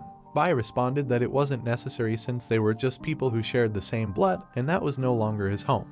He then gave the doctor the order to begin. The doctor injected the 5 milliliters of virus V into the veins of his arm, causing him to start writhing in pain. Gradually, his red blood cells and DNA began to change, making him feel a terrible pain. Seeing Bai writhing in pain, Ren couldn't help but feel afraid. On the other hand, Hui simply closed his eyes so as not to continue watching. At the same time, Hai's cocoon began to slowly break, leaving Tianran confused. After several minutes, a white aura started to surround the cocoon, and from that cocoon a paw emerged, surprising Tianran. This paw belonged to Hai, who slowly started to emerge from the cocoon and now had a humanoid form. Upon seeing Hai in his new form, Tianran became somewhat confused and asked if it was his dog. Hai emerged from the cocoon and began staring at him intently, creating tension in the air. Then, with one of its paws, it grabbed Tianran by the shoulder right where he had the wound, causing him to go on high alert. The grip strength of Hai was so strong that it even fractured his bones, causing immense pain. At the same time on the farm, while Han was waiting at the entrance of the house, Uncle Nan asked her to behave well and not wait any longer and go to bed to sleep, explaining that Hai was not far away and would be back with Tianran very soon. Uncle Nan started getting a cold, so he told her to go back to bed as she might catch a cold because it was very cold outside. While Han was looking at the door of the house, she replied that she wasn't feeling cold, and that now she was in good health, and all she wanted now was to wait here until her older brother returned. To show him that she wasn't cold, she held Uncle Nan's hand and told him that if he didn't believe her, he could touch her hand to see if it was warm. By touching her hand, Uncle Nan realized that it was warm. He realized that eating food from the farm greatly improved a person's health. Han replied to him saying that now she was a super evolved woman. Uncle Nan sat Han on his lap and decided to accompany her and wait for Tianran to come back home. Deep down, he thought being next to Han was very pleasant and warm. The following day dawned, and the sun's rays began to penetrate the glass windows. One of the rays dazzled Han's face as she was still sleeping next to Uncle Nan. After several minutes, Uncle Nan woke up because he heard Han calling her brother. She ran out of the house and upon leaving, she saw Hai and Tianran at the gate. As she approached a little closer, she was amazed to see Hai in his new human form, carrying Tianran who was injured. Her powers informed her that Hai had just evolved, but he was still unable to control his strength. As a result, Tianran's wounds burst open and fractures occurred. Tianran told them that he had brought back Hai, leaving Han and Uncle Nan speechless. Hai entered the house and put on a shirt and pants. Now he belonged to a Czechoslovakian wolfdog breed and was in the evolution phase. Han started rolling him around and began asking why he had suddenly changed. Then she also asked him to lift her up high. Xiao Hai lifted Han Han onto his shoulders, and while she was playing with his ears, he thought that she was still very mischievous. Xiao Hai's type of evolution was atavistic. He was 3 years old, had 30 points of strength, 10 points of intelligence, 42 points of speed, 10 points of spirit, and 5 points of hunger. According to the system evaluation, he was a Czech wolf dog with human genes who had genetically evolved. Thus, he would improve dramatically at will. The system noted that there were no upper limits to these data. Tianran looked at Xiao Hai and realized that he had gone crazy because the genes of his ancestors had put him in a state of fury, and for that reason he had left the farm to not harm anyone. He began to question if Bai's genes had integrated into his body when he bit him on the neck. While sitting on the bed, Uncle Nan appeared and informed him that he had brought the box of medicine he had requested. Tianran smiled and asked if he could sterilize the scalpel because he wanted to remove the bullet from the wound on his shoulder. Uncle Nan sterilized the scalpel and handed it over, also asking him if he was going to remove the bullet directly and mentioning that there was a risk of infection. Tianran replied that nothing would happen, then slowly inserted the scalpel into the wound and successfully removed the bullet. He then commanded the system to produce an ancient medicinal carrot, causing a carrot to appear out of thin air in his hand, leaving Uncle Nan astonished and wondering why a carrot had suddenly appeared. Tianran began to eat the carrot, and Uncle Nan started wondering if this was the magical medicine. After eating the carrot, Tianran's skin began to wrap around the wound, healing the open wound and broken bones in a matter of seconds. He moved his arm that was previously injured and noticed that it no longer hurt, and also saw that the broken bones had healed. The genetic cells of any living organism on the planet constantly replicated, fused together, and old cells died off while new cells took their place and continued living. During the fusion replication process, the cell remained stable for most of the time and fully copied all elements from the old cell. Under certain conditions, a new gene would suddenly appear in a location instead of the original gene. Genetic mutation resulted in 2 outcomes. The first one was beneficial development. Just like Han Han and Xiao Hai allowed their bodies to add new and beneficial functions to their original ones, he called it evolution. The second outcome was maldevelopment. Just like many mutated beasts in the world at this moment, which had terrifying limbs and great strength but fatal defects in their life genes. Even if those beasts regained their consciousness by luck, they wouldn't live for long. At the same time, Bai woke up and using his strength broke the shackles, then he sat on the bed. Now his chest was surrounded by sharp bones. While he was touching his chest, he realized that he had survived. His heart started beating normally. Seeing that Bai had gotten up, the doctors informed everyone that this was a miracle since no human being had been able to retain consciousness after being infected with the V virus. While Bai was checking his heartbeats, the doctor explained to him that his success this time showed that his experiment would move on to the next stage. Ran and Hui entered the room to congratulate him, but Bai explained to them that it wasn't so simple. He also added that he had survived, but it didn't mean that the V-shaped virus hadn't mutated perfectly. Its mutation was still failing. Now he had some strength and speed, which were better than those of ordinary people, but the structure of its body would still undergo negative changes. He revealed to everyone that he only had 7 days left to live, and if he couldn't find that perfectly mutated creature and obtain its DNA, then 7 days later, he would die. Upon hearing Bai's explanation, Ren and Hui were terrified. While Bai was putting on his gear, Hui informed him that Officer Yuan from the Nanchang military office was already here. He also asked if it would be inappropriate for them to investigate the intruder and alert the military. Bai replied that he was skilled in various deadly martial arts such as boxing, Muay Thai, Sambo, wrestling, and Sanda. He also added that he had the 65 kg Golden Dragon badge issued by the Sana Federal Association, and now thanks to mutation, his reflexes and physical condition were more than 2.8 times superior to those of ordinary adults. In other words, Bai could already be called the strongest person in the world, as there weren't many people in the world who could defeat him head-on.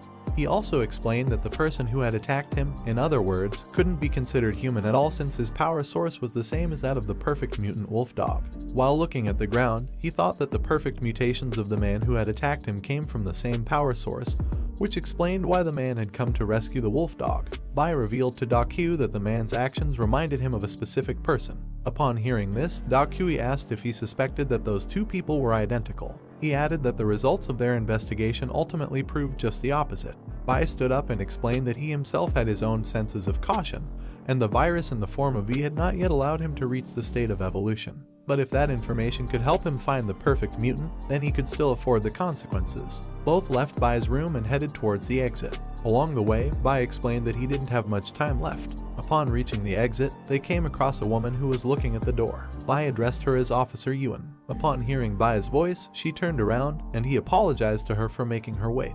Once Yuan turned around, she saw Bai's mutant appearance. He began to advance towards her and with a smile, he asked her not to be scared by his appearance, leaving her speechless. She was Yuan Wen, the senior police officer of Nancheng. She stared at Bai's body intently and then asked him if this is what he had referred to when he had told them that it would interest the military. Bai apologized to her and started unbuttoning his shirt, surprising her. He showed her the condition of his heart and explained to her that in his current state, it would be impossible for him to survive. And he also mentioned that the bone spur would gradually grow with the poor development of his body, and when his heart was pierced, it would be the day of his death, which meant he didn't have much time. He showed her a hair sample and explained that in return, he expected her to do everything possible to help him find this person, and the sooner the better. Yuan put her hand on her chin and started thinking, and after several seconds, she smiled and replied to him that it would be a pleasure to work with him.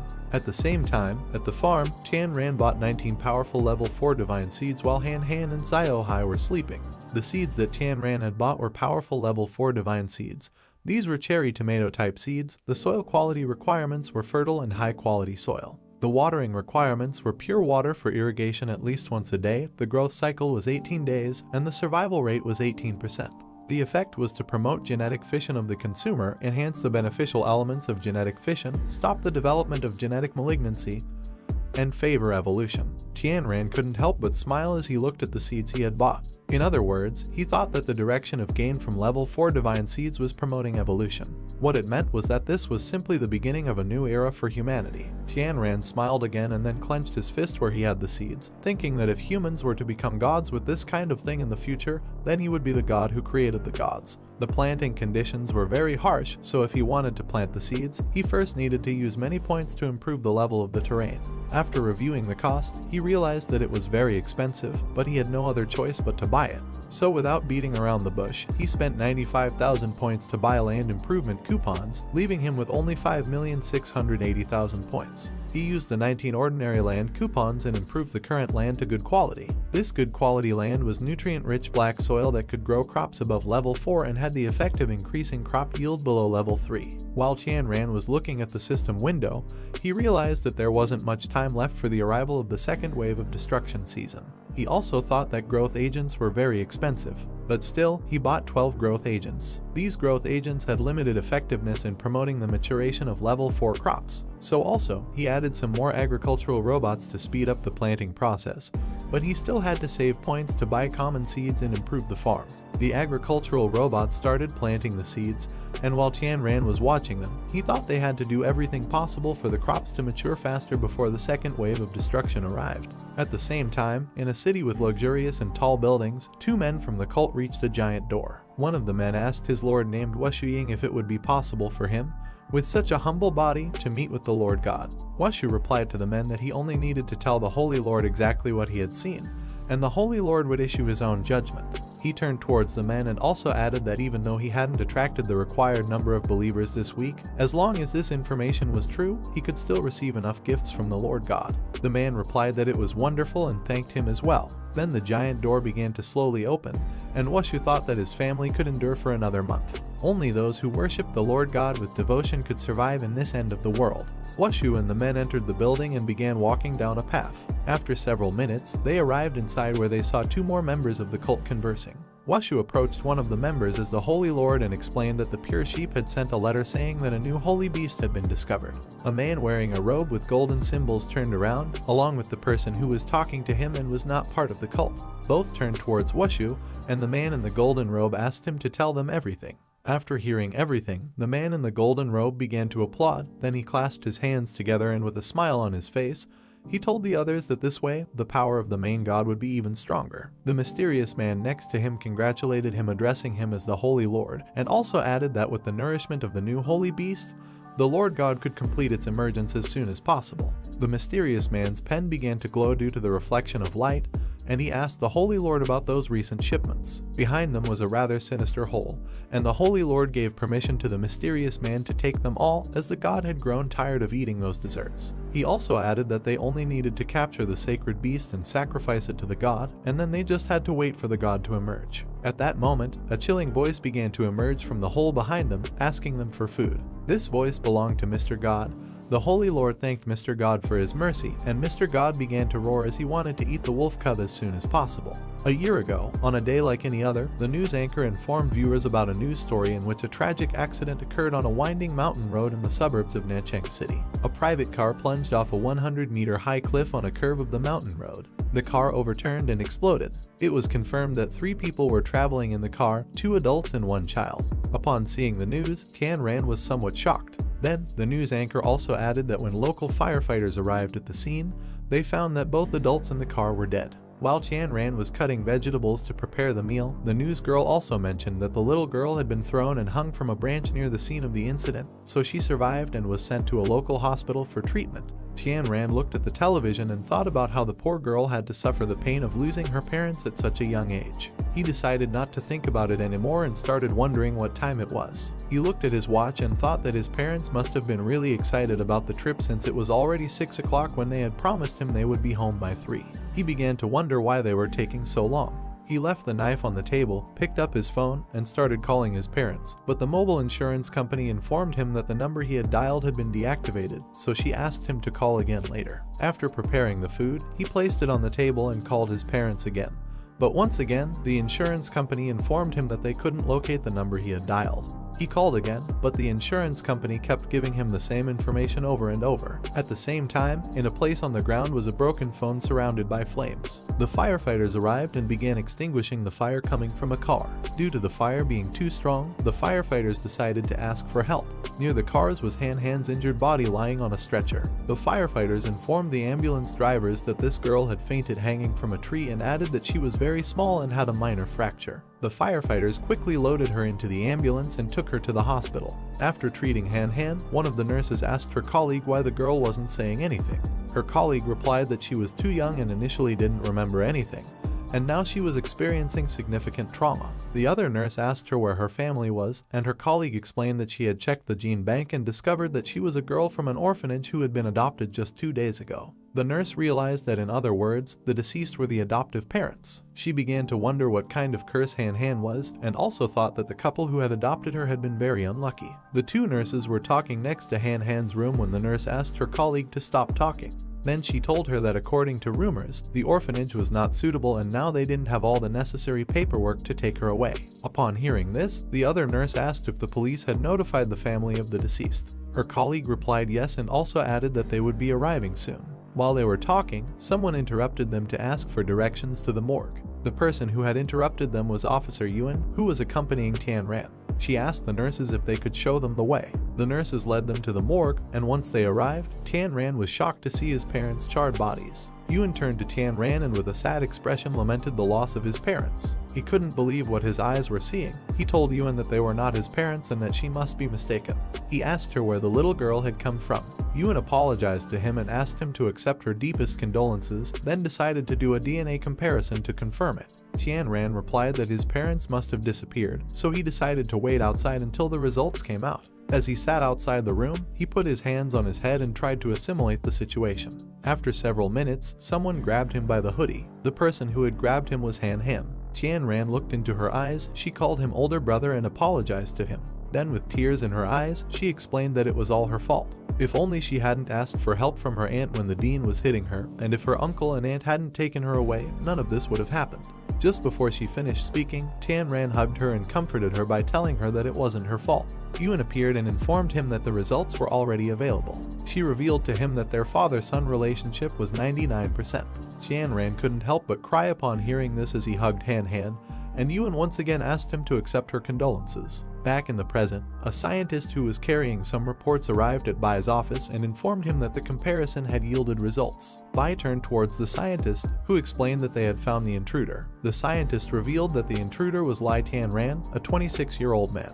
A graduate from Jingnan Normal University with excellent academic performance, 2 years ago Lai Tian Ran's parents adopted a 4-year-old girl. On their way back home, his parents died in a car accident. Lai Tian Ran returned to Nanchang from the province of Jingnan, took over his parents' inheritance, and became a farmer until today. While Bai was looking at the reports, he asked the other scientist if that was all. The scientist informed him that there was nothing special about Tian Ran's experience. She told him that even if the DNA test proved that he was the one who had stolen the USB memory, How could they be sure that this was the same person who had attacked him the other day? Bai replied that this man named Lai Tianran seemed extremely ordinary, but no matter how he looked at it, an ordinary person could not simply fight against him without losing, and that night Tianran showed incredible physical conditioning.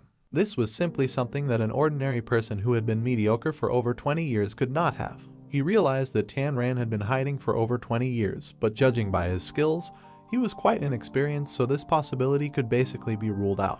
So only the second explanation remained. Tianran's physical condition had dramatically improved in recent times, and those who could do this had the perfect mutation. While Bai was reading the reports, he explained to the scientist that this could also explain why the attacker wanted to save the perfectly mutated wolf dog. He came to the conclusion that his perfectly mutated power originally belonged to the same source. He also added that the power of an organization that could create two perfect mutants was too terrifying. The scientist asked him if their thoughts had been diverted from the beginning, or perhaps their power of perfect mutation was caused by something other than science. Bai asked her if she was saying that the perfect mutation of the intruder had not been caused by the V virus. The scientist explained to him that the probability of the V virus causing a perfect mutation in a living being was originally only 1 in a billion. The number of perfect mutants found worldwide, including Beast King, was only about a dozen. She asked him if it was possible for there to be 2 perfect mutants in Nanchang, and also added that this success rate was too high as it did not comply at all with probability factors. Bai began to look at the report, and then smiled and explained to her that in this world, there existed a second type of key that could make people mutate perfectly. At the same time, Yuan also brought reports about Tianran to her superior. She stood at attention, and while her superior was looking towards the shelf, he thought that if there really was a successful case of human evolution, then he wanted someone who would also be of interest to his army. So he gave Yuan the order to send people to monitor both Bai's movements and those of Tianran. At the same time, while Tianran was loading his basket with vegetables, he also bought 2 growth agents. As he spread the liquid on the soil, a system window appeared to inform him that the maturity time of level 4 divine crops had been shortened by 50 hours. In the blink of an eye, the crops grew, and another system window appeared to inform him that there were still 128 hours left until maturity. While Tianran and Han Han were looking at the crops, Uncle Nan caught their attention to tell them that he felt something was wrong with Xiao Hai. Both approached the house, and Tianran asked Uncle Nan what the problem was. He explained that in these past few days, Xiao Hai had started climbing onto the roof, and today he had tried to get him down by shouting, but he didn't want to come down. He also added that usually when Xiao Hai climbed onto the roof, he would always obediently come down when instructed, but today he was not paying any attention. Tianran stared at Xiao Hai and realized that his reaction was very similar to the eve of the first disaster. He began to wonder if after evolution, Xiao Hai had a stronger danger detection. So, to clarify his doubts, he asked the robot guards to search within a 1-kilometer radius around the estate. The robots started flying and left the farm to check the area. Tianran's phone began to vibrate, and he started wondering why people were still sending text messages at a time like this. He also wondered what kind of telecommunications fraud had sent him the message and which company was still working in the midst of the apocalypse. As he took his phone out of his pocket and read the message, he was shocked, dropping the basket of vegetables he had picked from the garden to the ground, leaving Uncle Nan and Han Han confused. With a murderous aura, he began to wonder if someone was playing a prank on him. Seeing Tianran angry, Han Han started wondering what had happened. He took his truck and left the farm, and at that moment, a camera saw him leaving the property. This camera belonged to Bai's team. One of the guards informed him that the target had left the farm, and also told him that using top-level spy planes like the stealth drone to monitor a simple farm was excessive. Bai asked the guard to look at the screen, and while pointing at Tianran's crops, he asked if they were harvests. Then he explained that drones were only unmanned miniature reconnaissance drones. Bai was surprised to see such small devices present in a deteriorated farm. He asked the guard if he hadn't realized that the crops on this farm could survive even in toxic soil. In today's world, except for plants that grew without soil, all other plants contained the V virus, and these plants had serious consequences for people who accidentally ingested them. But instead, the crops on this farm had not only been destroyed but also carefully maintained. He also noticed an unusual smell everywhere, making it difficult to tell if there were heavy weapons on the farm. Tianran had previously severely injured him, so he thought it was better to be cautious this time before being sure of his strength. Seeing the security of the farm, the guard began to wonder if it still really looked like a farm, as it had defensive systems similar to a military base. The guard asked Bai if he was ready to attack the farm. He thought that now that he fully understood the structure of the estate, attacking would be easy. Bai ordered the guard to destroy all the defenses of the farm with microwave shock weapons. Now that Tian Ran was not present on the farm, the perfect mutant beast was alone, so the probability of capturing it alive was very high. He decided to start acting, and several minutes later, helicopters arrived at the farm, and the guard ordered the pilots to activate the pulse particles 3 times. First, the helicopters scanned the area, and then they sent out pulse particles 3 times, causing a wave to deactivate all electrical devices on the farm, including the electric fence. Then Bai opened the helicopter door and thought that now not a single electrical component on the farm would function normally. He ordered the soldiers to descend to the farm. They all jumped from the helicopter using parachutes and headed towards it. At the same time, Tian Ran went to his parents' tomb that had been desecrated. Seeing it with his own eyes, he truly realized that it was no joke. While looking at the photograph of his parents on the gravestone, he began to wonder who was the thief. At that moment, a notification sound made his cell phone vibrate. Upon turning on the phone, the person who had sent him messages previously told him that he now had his parents' ashes in his hands. And now he had sent him a message saying that he knew he had confirmed that his parents' ashes had indeed been stolen. Another message from that person arrived, and he told him that he would only give him a couple of days to think about it. He wanted him to give him the holy beast, one of his arms and one of his feet in exchange for his parents' ashes. He looked at the message and thought for several seconds. While looking at the text messages, he thought that this person must have some mental retardation because his mother and father would be very angry if they found out their son had agreed to trade his own pet for their ashes. He thought that if he were to do this, then his parents would come and beat him in his dreams. He began to wonder if the person who had stolen the ashes was referring to Xiao Hai as the holy beast.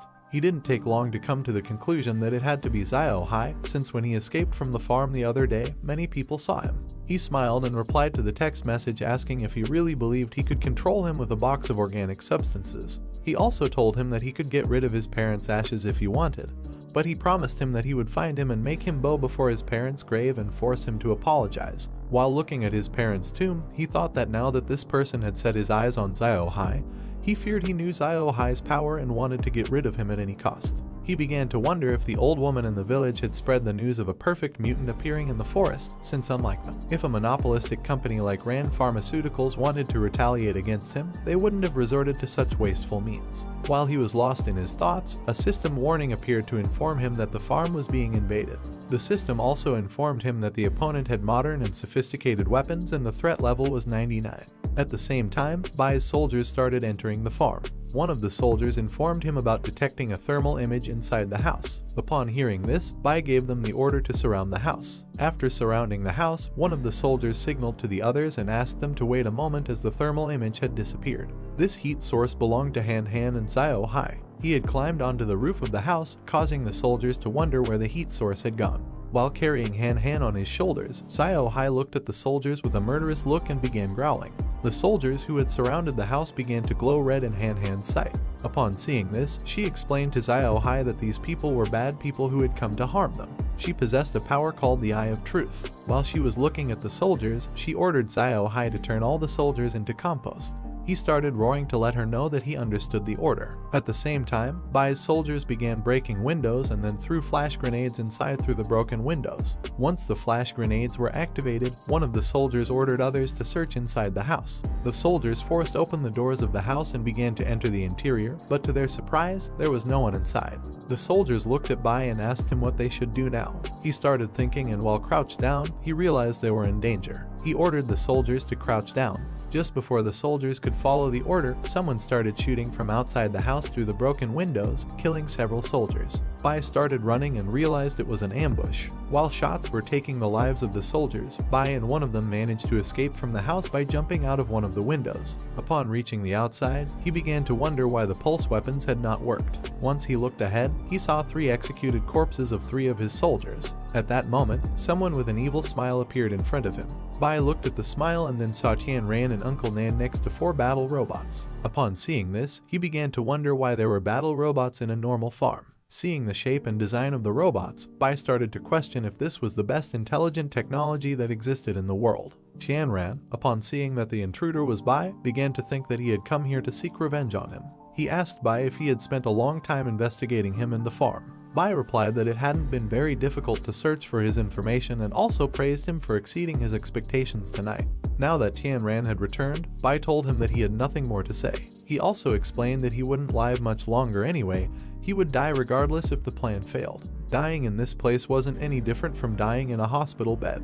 He also added that everyone was here on their own accord and the winner would be king. Uncle Nan asked Tianran to kill Bai since he belonged to the pharmaceutical company Ran. He began to advance towards Bai and his soldiers and explained to Tianran that the people in this company were not good people. But Tianran stopped him and with a smile asked Bai where his parents' ashes were. Upon hearing this, Bai became somewhat confused and asked what ashes he was talking about. Both looked into each other's eyes and started wondering what was going on.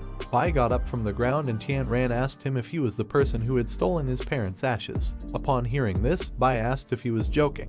Tianran began to wonder what was happening and if Bai didn't have the ashes, then who did? At the same time, someone furious threw their phone to the ground. This person was the Holy Lord, or better known within the cult as Xiao Sheng, who began cursing Tianran. While hitting the phone, he started wondering how he could ignore his own parents' ashes. He explained to the men next to him that if someone had stolen his parents' ashes, he would have dedicated his whole life to finding the thief. While he was hitting the phone, the man looked at his companion next to him and asked why Xiao Sheng was acting this way. But upon seeing his expression, he realized that he didn't know either. Xiao Sheng explained that he had asked Tianran to bring him a sacred beast in exchange for his parents' ashes. But since Tianran had refused, now the snacks that his mother wanted were lost as a result.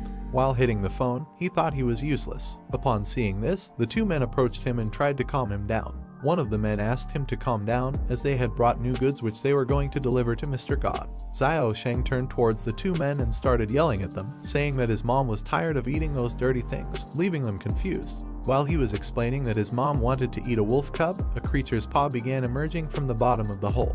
Xiao Sheng called one of the men trash because even in an important position in society, he was unable to capture the sacred beast. The man tried to explain himself, but Xiao Sheng told him that he didn't want to hear more excuses. At that moment, a voice coming from behind him started calling him. He turned towards the voice and began calling her mother, leaving both men somewhat confused. They looked at each other and became nervous. Suddenly, a bright light appeared and Xiao Sheng started heading towards it. He became happy and also explained to his mother how much he had missed her. Then, the figure of a woman appeared in front of him and praised him for being a good son. He explained to his mother that he was speechless because she had finally come to see her son. He couldn't help but hug her, and through tears, he explained that all of this was his fault since he wasn't even able to get a wolf cub that his mother wanted so much. He asked his mother not to get angry and not to leave him alone, and he also asked her not to hit him because he would be a good boy from now on, promising her that he would bring that stinky man she wanted so much. While Xiao Sheng was crying, he thought his mother would be happy after eating that man and wouldn't be so mad at him. The woman's figure began to disappear and transformed into the body of a giant black mutant. While the mutant was hugging Xiao Sheng, he told him that he was hungry. At the same time on the farm, Tianran asked Bai again if he had stolen his parents' ashes. Upon hearing this, he was somewhat confused and asked if Tianran was joking with him. Tianran realized that Bai was not the person who had stolen his parents' ashes. He began to wonder how Bai was still alive if Xiao Hai had bitten him in the neck. Using the Eye of Truth, he saw that Bai was a human in an evil evolutionary phase, and now only had 118 hours of remaining life. He had 21 points of strength, 18 points of wisdom, 23 points of speed, and 18 points of resistance. According to the system evaluation, he was in an evil evolution state since he had used the power of evil evolution to save himself from dying. If he did not mitigate the fission of the evil mutant gene in his body within 118 hours, he would be dragged to hell by the same power that saved his life. Tianran stared at him intently and thought that the radiation plants had undergone a failed evolution, but due to Xiao Hai's perfect mutant gene and their mutual fusion, Bai's life had been temporarily saved. Quickly, he came to the conclusion that his purpose was to obtain Xiao Hai's perfect mutant gene. Tianran told Bai that even if he wasn't the person who had stolen his parents' ashes, his purpose didn't benefit him in any way, then he decided to end his life. The battle robots were activated and began aiming at Bai, but he asked them to wait for a moment. Tianran decided to stop the robots in order to hear what he had to say. Bai explained that if his parents' ashes were so important to him, then he could help him find the thief. He also told him that there was no solvable hatred between them, since he only wanted the evolutionary gene and Tianran wanted to self-preserve.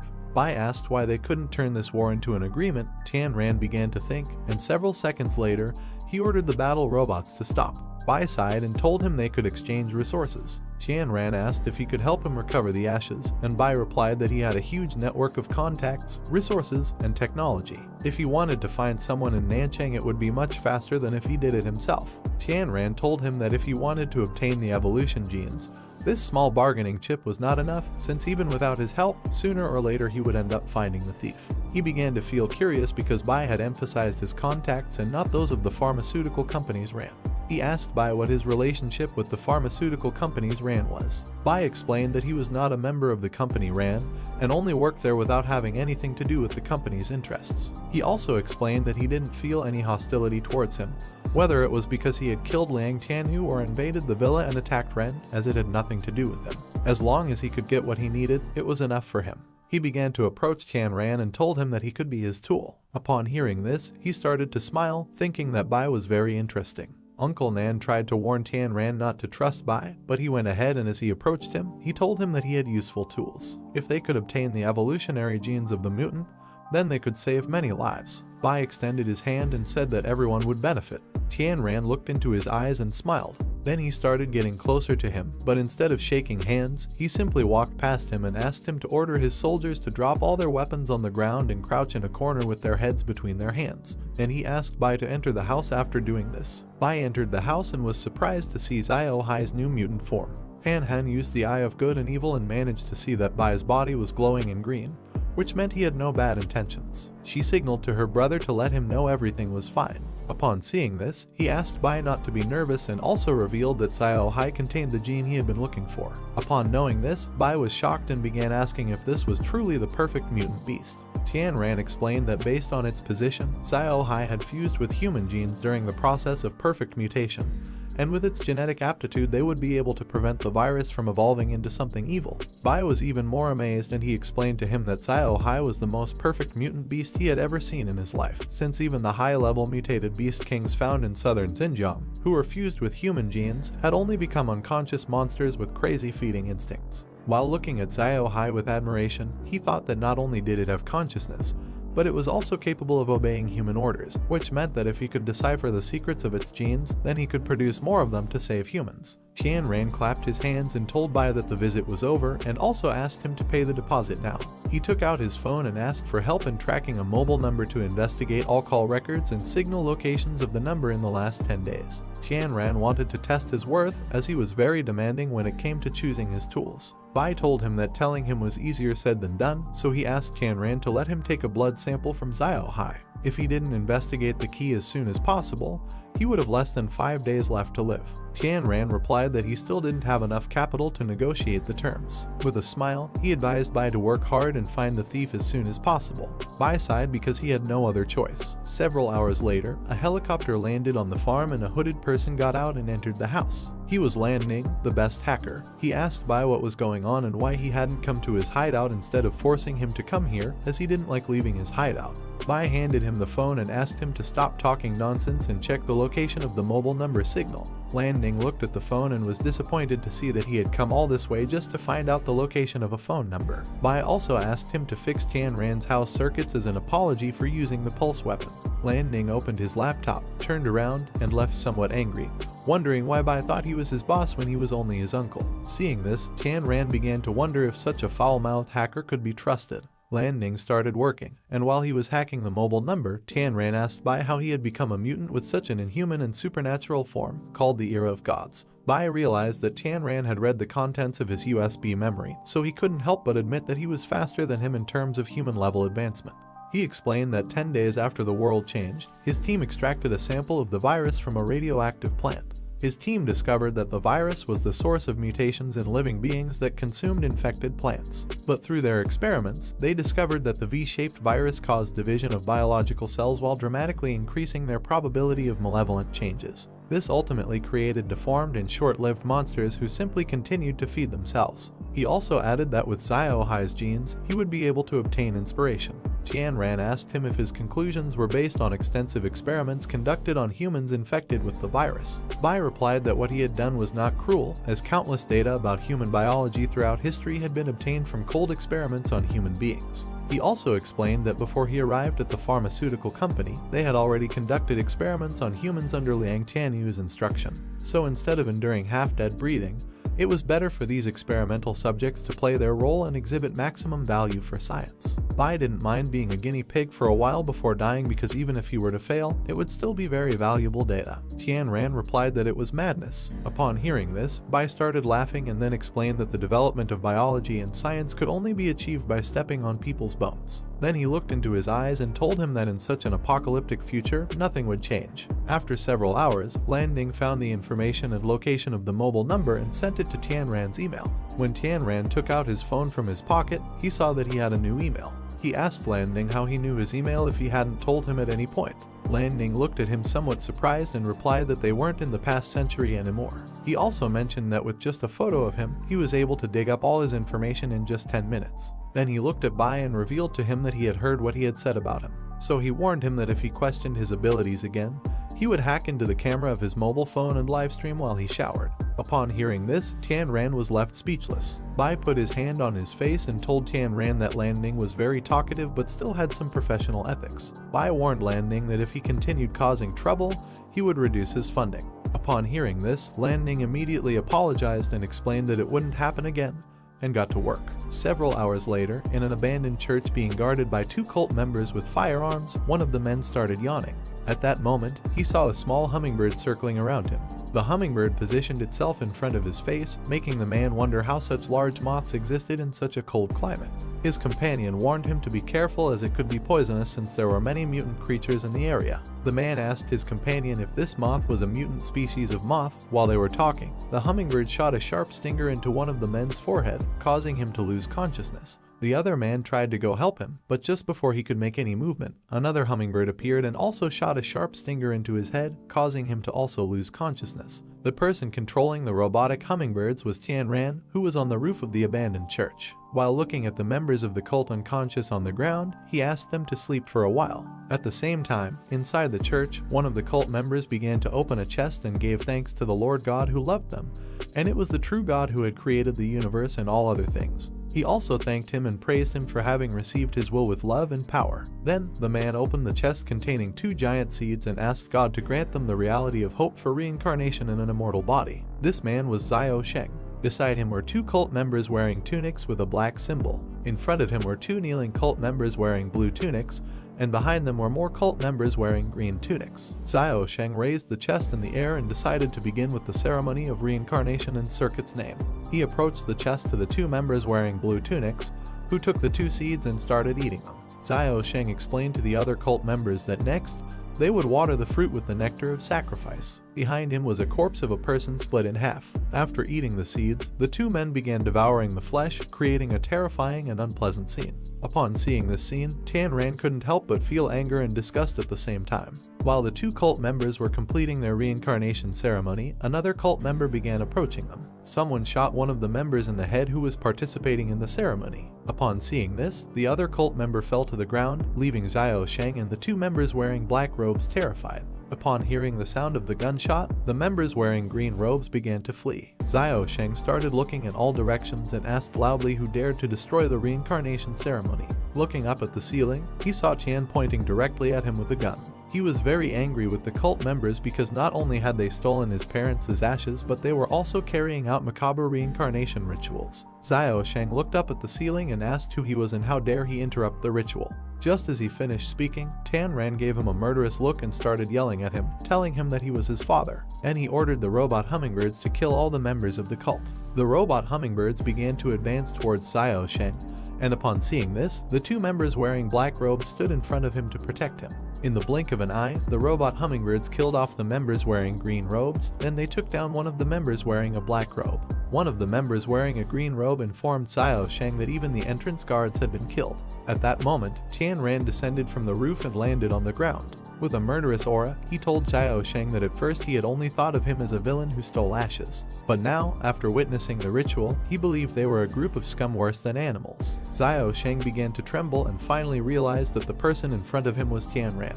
He pointed his gun at Xiao Sheng's face and demanded that he hand over his parents' ashes. Xiao Sheng looked towards a lake and saw how an antenna of a creature started emerging from the corpse's mouth. He tried to buy time by telling Tianran that if he killed him now, then he would retrieve his parents' ashes. He also asked him if he didn't want the ashes, then he could kill him right now. Tianran started to get angry and asked him not to make him angrier. While he was distracted, the corpse of one of the men participating in the ceremony began to stand up. Tianran immediately felt a sinister aura, and as he turned back, he saw the sinister corpse of the man standing. Xiaosheng started laughing and told him that it was already too late, and he also added that now that his brothers had been born, no one could stop them. From the mouth of the man's corpse, a mutant with a single eye and sharp teeth began to emerge. Several seconds later, the mutant emerged from the man's corpse. It had sharp teeth and wings to fly, as well as a super hard exoskeleton.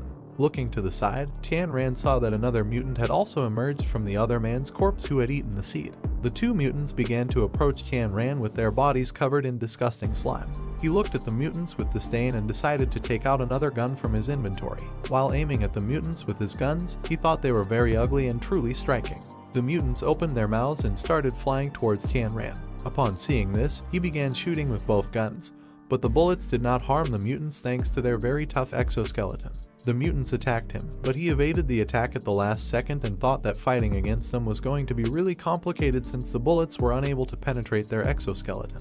He decided to store the guns in his inventory and started searching for more lethal weapons. While fleeing from the mutants, he thought that rocket launchers and similar weapons should be enough. He decided to buy a rocket launcher, but when doing so, a system warning window appeared informing him that the purchase had failed due to insufficient points. Upon seeing this, Tianran remembered that he had spent all his points buying batches of seeds. He decided to test if the robot hummingbirds were capable of harming the mutants, so he ordered them to attack. The robot hummingbirds attacked the mutants, but their bullets were also unable to penetrate their tough exoskeleton. Seeing this, he was shocked as not even the firepower of the warrior hummingbirds was able to penetrate the mutants' tough skin. At first, he thought that this sect was an ordinary group taking advantage of the end of the world to make money and do harm. But he never imagined they had such powerful mutants. He thought that if he had known about these mutants' existence, then he would have brought combat robots. After fleeing for several minutes, he hid behind a corner, and while the mutants were searching for him, Xiaosheng asked him where he was hiding. Tianran thought that confronting the mutants would be difficult now that he didn't have the albino corn anymore, and regular weapons couldn't penetrate the mutants' tough skin. He took out some explosives from his inventory and decided to blow up their eyes to buy himself some time. While he was distracted, one of the mutants approached the corner and saw him. The mutant attacked him, but Tianran dodged the attack at the last second.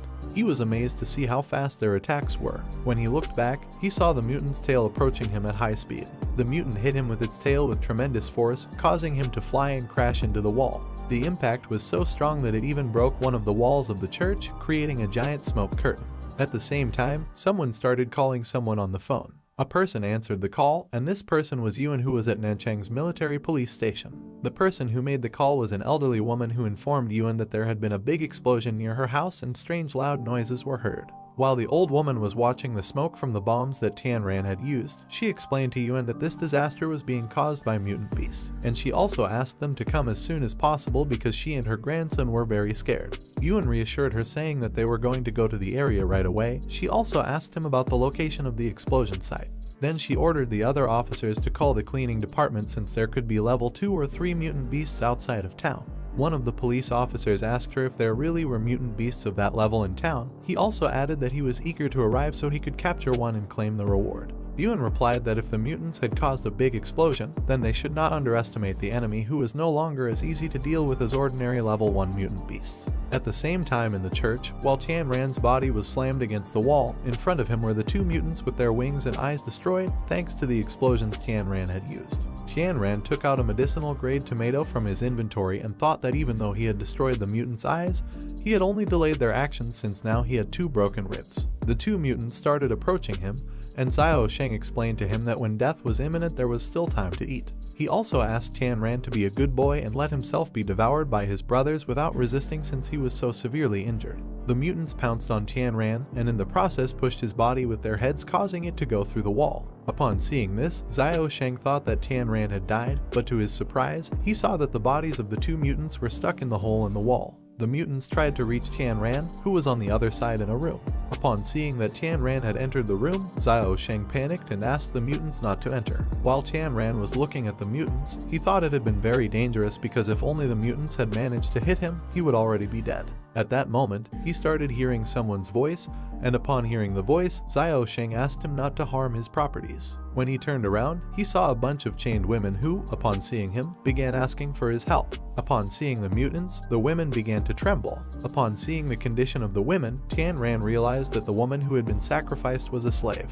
He started to get angry and wondered how many people had been harmed by the cult. The mutants, upon realizing they were stuck, began biting the walls to escape, and upon seeing this, Tianran realized he was in danger. Upon seeing that the mutants were breaking through the wall and entering the room, the women started screaming. While Tianran was watching the mutants, he thought they shouldn't enter the room. At that moment, he saw something that caught his attention.